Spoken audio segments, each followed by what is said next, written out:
Hello. ఈరోజు మా ఇంట్లో ఏం కర్రీ తెలుసా? చూపిస్తా. ఫిష్. టైటిల్లో చూసిరు కదా, దాని గురించి నేను లంచ్ అయిపోయిన తర్వాత చెప్తా. ఈ గ్యాప్లో మీరు సబ్స్క్రైబ్ చేసుకోండి. నేను బియర్డ్ పెంచుకోదామని ట్రై చేస్తున్నా కానీ ఈడి వరకే వస్తుంది, ఇక్కడ వస్తలేదు. దీన్ని ఏమంటారు తెలుసా? జెనెటిక్స్ అంటారు. మా డాడీకి కూడా అంత తొందరగా రాలేదంట, సో నాకు కూడా వస్తలేదు. బచ్చా గాళ్ళకి వస్తుంది, 17 years 18 years వాళ్ళకంతా మంచిగా ఫుల్ థిక్ బియర్డ్ వస్తుంది. జెనెటిక్సే. హిస్టారికల్ కాంటెక్స్ట్లో ఎక్స్ప్లెయిన్ చేస్తా. చాలా సింపుల్ ఉంటుంది, ఇది పెద్ద రాకెట్ సైన్స్ కాదు. ఇప్పుడు ఎవల్యూషన్ అనేది ఒకటి ఉంటుంది. ఎవల్యూషన్ అనేది ఏంటంటే ఎవాల్వ్ అవ్వడం. అదే మీనింగ్. ఎన్వైర్న్మెంట్ అనేది ఎవర్ చేంజ్ అయితేనే ఉంటుంది. ఎవ్రీ సెకండ్ మార్పులు వస్తూ ఉంటాయి. ఎన్వైర్న్మెంట్తోని అడాప్ట్ అవ్వకుండా మనిషి ఎవాల్వ్ అయ్యిండు. ఓకే, అందులో ఫుడ్ హ్యాబిట్స్ కూడా వస్తుంది. ఇప్పుడు సీన్ ఏంటంటే కొన్ని లక్షల సంవత్సరాలు మనిషి ఏం చేసేటోడు అంటే డిమాండ్ ఫీడింగ్ చేసేటోళ్ళు. అంటే ఆకలి వేసినప్పుడే తినేటోడు. ఇప్పట్లాగా బ్రేక్ఫాస్ట్, లంచ్, డిన్నర్ ఇట్లా 3 times అనేవి లేదు. ఎప్పుడైతే ఆకలిస్తే అప్పుడే తింటారు. ఓకే, ఇది క్లియర్గా మైండ్లో పెట్టుకోరు. ఎప్పుడు ఆకలిస్తే అప్పుడే తింటారు. దాన్ని డిమాండ్ ఫీడింగ్ అంటారు. మనిషి ఒకడే కాదు, మీరు మొత్తం నేచర్ని అబ్జర్వ్ చేయండి. ప్రతి జంతువు ఆకలిసినప్పుడే తింటుంది. టైగర్, లయన్ అయితే ఒకసారి తింటుంది, 2-3 days అట్లనే పడుకుంటుంది, 3-4 days పడుకుంటుంది. అట్లాంటిది 17th century ఎండింగ్లో, ఓకే, 18th century స్టార్ట్ అయ్యే మధ్యలో యూరోప్లో ఇండస్ట్రియల్ రెవల్యూషన్ వచ్చింది. ఇండస్ట్రియల్ రెవల్యూషన్ అంటే మెషిన్స్ కనుక్కోవడం. For example steam engine, train, ఇట్లాంటివి. ఫుడ్ ప్రాసెసింగ్ లేబర్ కాస్త డైలీ యాక్టివిటీస్లో వేరే పనులు ఉండేటోళ్ళు ఏం చేశారంటే మెషిన్ ఆపరేట్ చేయడానికి అలవాటు పడ్డారు. మెషిన్ అనేది ఆపరేట్ చేయాలి, ఉట్టిగా అయితే అవుట్పుట్ రాదు. దాన్ని స్టీమ్ ఇంజన్ అంటే నడపాలి, ట్రైన్ నడపాలి, కార్ ఉంటే నడపాలి. దానికి ఒక పని, అదొక పని. ఫుడ్ ప్రాసెసింగ్లో మనుషులు పని చేయాలి, అదొక పని మొత్తం. సో దానికి ఏంది, పొద్దు నుంచి స్టార్ట్ చేస్తే రాత్రి వరకు పని చేయాలి. ఇందులో స్కాటర్డ్గా ఉన్నప్పుడు లెట్స్ సే, ఎప్పుడు ఇదే డిమాండ్ ఫీడింగ్ కాన్సెప్ట్ అన్న, ఎప్పుడు ఆకలేసి అప్పుడు వెళ్ళిపోతా అంటే ఇక్కడ పని అయిపోతుంది. సో డేకి ఈ టైంకి బ్రేక్ఫాస్ట్ చేయాలి. పనికి వెళ్ళక ముందు ఫుడ్ తినేసి పోతే ఎనర్జీ ఉంటుంది, బ్రేక్ఫాస్ట్. సెకండ్ లంచ్, మధ్యలో గ్యాప్ తీసుకొని లంచ్. ఆర్గనైజ్గా వచ్చిందనమాట. ఎక్కడైతే డిమాండ్ ఫీడింగ్ టైమ్లీ కాకుండా ఆకలి వేసినప్పుడే తినేటోడు ఇప్పుడు టైమ్లీ తింటడం స్టార్ట్ చేసాడు. Okay, breakfast, lunch, dinner. ఒక విధంగా ఇది ఒక క్యాపిటలిస్ట్ అడ్వాంటేజ్ తీసుకున్నారు దీన్ని. ఏంటంటే ఫుడ్ ఇంత ప్రొడ్యూస్ అవుతుంది, మనిషికి ఒకవేళ మనం ఈ 3 time ప్యాటర్న్ అలవాటు చేసినామంటే మనం ప్రాసెస్ చేసిన ఫుడ్ ఎంత అవుతుందో వారు కొనడానికి డిమాండ్ పెరిగిపోతుంది, సేల్స్ పెరుగుతాయి, క్యాపిటలిజం, డబ్బులు వస్తాయి. ఓకే, ఈ 3 time తినడం అనేది ఇండస్ట్రియల్ రెవల్యూషన్ తర్వాత చాలా పాపులర్ అయింది. పాపులర్ అంటే అందరికీ ఆ స్కెడ్యూల్ ఈటింగ్ అనేది అలవాటు పడ్డారు.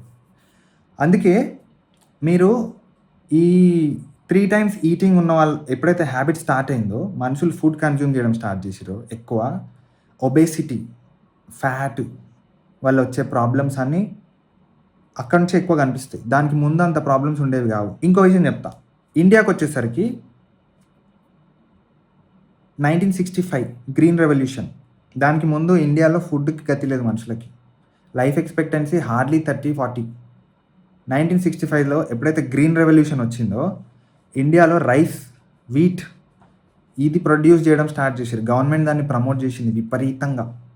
ఓకే, అంతకుముందు ఎక్కువ శాతం సెరియల్స్, పల్సెస్ ఇట్లాంటివి తినేటోళ్ళు. జొన్నలు ఇవన్నీ ఉంటాయి కదా. ఇప్పుడు అందరు జొన్న రొట్టెకి వెళ్తున్నారు, చపాతీ కాదు జొన్న రొట్టెకి షిఫ్ట్. ఇప్పుడు మళ్ళీ ఎంకల్కి వస్తుంది, వాళ్ళకి అర్థమైంది అదే హెల్తీ అని, అందులో ప్రోటీన్ కూడా ఉంటుంది. 1965 తర్వాత ఎప్పుడైతే గ్రీన్ రెవల్యూషన్ వచ్చిందో, రైస్ ఎంఎస్పీలు ఇవ్వడం, గవర్నమెంట్ దాన్ని ప్రమోట్ చేయడం, స్కీమ్స్ ఇవ్వడం, సబ్సిడీస్ ఇవ్వడం స్టార్ట్ చేయగానే అందరూ రైస్ పండించడం స్టార్ట్ చేశారు. ఎక్కువ శాతం ఈ నార్త్ ఎక్కడైతే రైస్ పండే ప్లేస్లు ఉంటాయో ఆడ. ఫుడ్ సెక్యూరిటీ ఇండియాలో సాల్వ్ అయిపోయింది గ్రీన్ రెవల్యూషన్ తర్వాత. కాకపోతే మీరు కరెక్ట్‌గా అబ్జర్వ్ చేయండి. ఈ రైస్ ఇంకా వీట్ ఉంటది గదా! వీటి వల్ల 1965 తర్వాత ఒక 10 ఇయర్స్‌లో ఇండియా డయాబెటిస్‌కి హబ్ అయిపోయింది. 10, 20 ఇయర్స్‌లో. ఇప్పుడు ఇండియాలో ప్రపంచంలోనే అందరికంటే ఎక్కువ డయాబెటిస్ ఇండియాలోనే ఉంది. షుగర్ ప్రాబ్లమ్, డయాబెటిస్ ఈ 2 వచ్చేవి వీట్ ఏమంటారు రైస్ తినడం వల్ల. Rice is slow poison. అట్లాంటిది మీరంటారు చెప్పా మన తాతలు చాలా స్ట్రాంగ్. వాళ్ళకి ఆకలేసినప్పుడు తినేటోళ్ళు. ఈడ పొద్దున్న లేస్తే రైసు, మధ్యాహ్నం రైసు, రాత్రి బిర్యానీ, మండి ఏదోటి. ఒబేసిటీ, డయాబెటిస్, షుగర్ ఇవన్నీ మోడర్న్ ప్రాబ్లమ్స్. 3 సార్లు తినాలని మీకు అలవాటు చేయబడ్డది. ఓకేనా? ఇప్పుడు నేను పెట్టిన టైటిల్‌కి నేను చెప్తా. నేను లాస్ట్ 4 ఇయర్స్ ఆల్మోస్ట్ 4-5 ఇయర్స్ అయింది. నాకు బ్రేక్‌ఫాస్ట్ చేసిన రోజు గుర్తులేదు. మంత్‌కి ఒకసారో ఎప్పుడో ర్యాండమ్‌గా తినేస్తా. నా లైఫ్‌లో బ్రేక్‌ఫాస్ట్ అనేదే ఉండదు. ఆళ్ళకి అది యాక్చువల్‌గా బ్రేక్‌ఫాస్ట్ ఉండాలి. సర్కాడియన్ రిథమ్ ప్రకారం అంటే ఎప్పుడైతే సన్ రైజ్ అయితదో అప్పుడు తినడం స్టార్ట్ చేస్తే సన్‌సెట్ లోపు తినేసేయాలి. ఇది ఎవల్యూషన్. కానీ ఇంటర్మిటెంట్ ఫాస్టింగ్ అన్నది ఒకటి అంటారు కదా! అది మీరు ఎట్లైనా చేసుకోవచ్చు. ఇప్పుడు లెట్స్ సే నేను మధ్యాహ్నం తింటా ఏదోటి.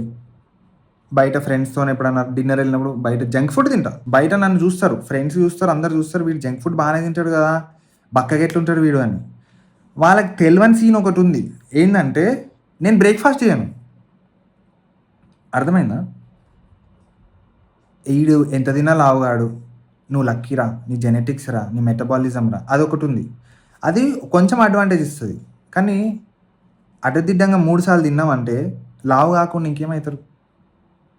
వర్కౌట్ చేయకుండా 3 సార్లు rice, heavy calorie food, fat, sugar ఎక్కువున్న కాన్సంట్రేటెడ్ షుగర్ ఉన్న ఫుడ్ తింటే లావెందుకు గారు? హై క్యాలరీస్ కదా! Saturated calories. చాలా క్యాలరీస్ ఎక్కువుంటాయి.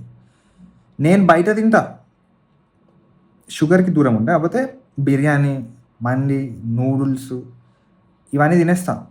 రెగ్యులర్‌గా కాకుండా చాలా ఫ్రెండ్స్ అయితే అబ్జర్వ్ చేసి చెప్తారు. వీడు బయట జంక్ ఫుడ్ ఇట్లా తింటాడు.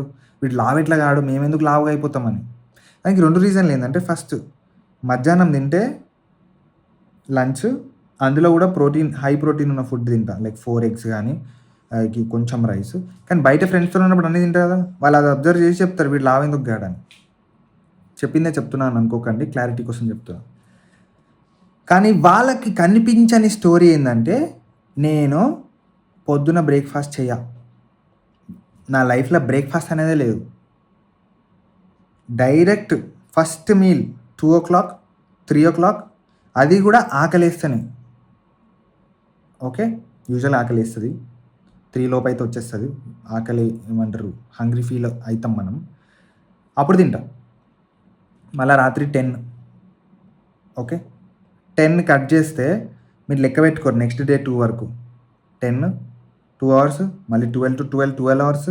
అక్కడ ఎన్ని అవర్స్ ఉంది 14 మళ్ళీ 10, 12 ఇంకో 2 టోటల్ 16 అవర్స్ ఇంటర్మిటెంట్ ఫాస్టింగ్. బాడీలో ఒక్క గ్రామ్ క్యాలరీ పోదు. వాటర్ ఇంకా ఏమంటారు గ్రామ్ క్యాలరీయా? క్యాలరీ అనేది ఒక మెజర్‌మెంట్ సారీ. 1 గ్రామ్ ఫుడ్ పోదు. అప్పుడు జ్యూస్ తాగేస్తా అది కూడా రేర్. లెమన్ వాటర్ తాగేస్తా అది కూడా రేర్. ఎక్కువ శాతం వాటర్ మీద సర్వైవ్ అవుతా. ఇప్పుడు బాడీ 16 అవర్స్ ఇంటర్మిటెంట్ ఫాస్టింగ్ చేస్తే ఏం జరుగుతది? బాడీ ఒకవేళ ఎనర్జీ కావాలంటే కూడా ఫ్యాట్ నుంచి గుంజుతది. షుగర్ నుంచి ఫస్ట్ గుంజుతది. అన్నిటికంటే ఫస్ట్ షుగర్ నుంచి తీసుకుంటది ఎనర్జీ. షుగర్ లెవెల్స్ నార్మల్ ఉన్నాయనుకోండి ఫ్యాట్ నుంచి తీసుకుంటది. అర్థమైందా? దాని తర్వాత మసిల్ నుంచి తీసుకుంటది. ఇప్పుడు బాడీలో ఫ్యాట్ స్టోరేజ్ ఉంటది కదా! ఏమంటారు ఎమర్జెన్సీకి నువ్వు తినే ఫుడ్ కాకుండా ఎనర్జీ కావాలంటే ఫ్యాట్ నుంచి తీసుకుంటది. ఈ 16 అవర్స్ బాడీ ఫంక్షన్ కానీకి ఫ్యాట్ నుంచే తీసుకుంటది. తిన్న ఫుడ్ దాని తర్వాత కొంచెం షుగర్ తీసుకుంటది. దాని తర్వాత ఫ్యాట్ తీసుకుంటది. అర్థమవుతుందా? బయటకు కనిపించేది ఏందంటే వీడు ఫుల్‌గా తింటాడని. అది యాక్చువల్‌గా ట్రూ. చాలా ఎక్కువ తింటా నేను. లంచ్ చాలా హెవీగా తింటా. మళ్ళీ డిన్నర్ ఫ్రెండ్స్‌తోని బయటికెళ్తే ఆబ్వియస్‌లీ బిర్యానీ, గిర్యానీ అన్నీ తినేస్తా. ఎళ్ళనప్పుడు మీకు ఇంతకుముందు వీడియోలో పెట్టిన చూసిర్రా? అది ఒక రెసిపీ పెట్టినది. ఒక జిమ్ వ్లాగ్‌లో పెట్టినట్టున్నా. అందులో ఏదైతుందో అది ఇంకా చికెన్ అట్లే తింటా. అదనమాట మ్యాటర్. 3 సార్లు. ఫైనల్ కంక్లూజన్ ఏందంటే 3 సార్లు తినడం అనేది ఒక స్కామ్.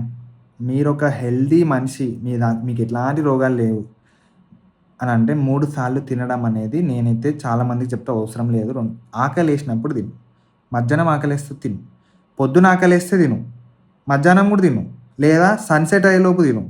సన్‌సెట్ అయిందంటే ఇక ఫుడ్ ముట్టుకోవద్దు. అట్లనే చెయ్యి. లేదా పొద్దున రాత్రి తిని నెక్స్ట్ డే బ్రేక్‌ఫాస్ట్ స్కిప్ చెయ్యి. నచ్చింది తిను. నువ్వు లావుగా అయ్యే ఛాన్సే లేదు. అన్‌లెస్ అండ్ అంటిల్ విపరీతంగా షుగర్, హెవీ ఆయిల్ ఉన్న ఫుడ్ తినకపోతే. ఓకే. అవి తింటే ఇదంతా వేస్ట్ ఇంకా.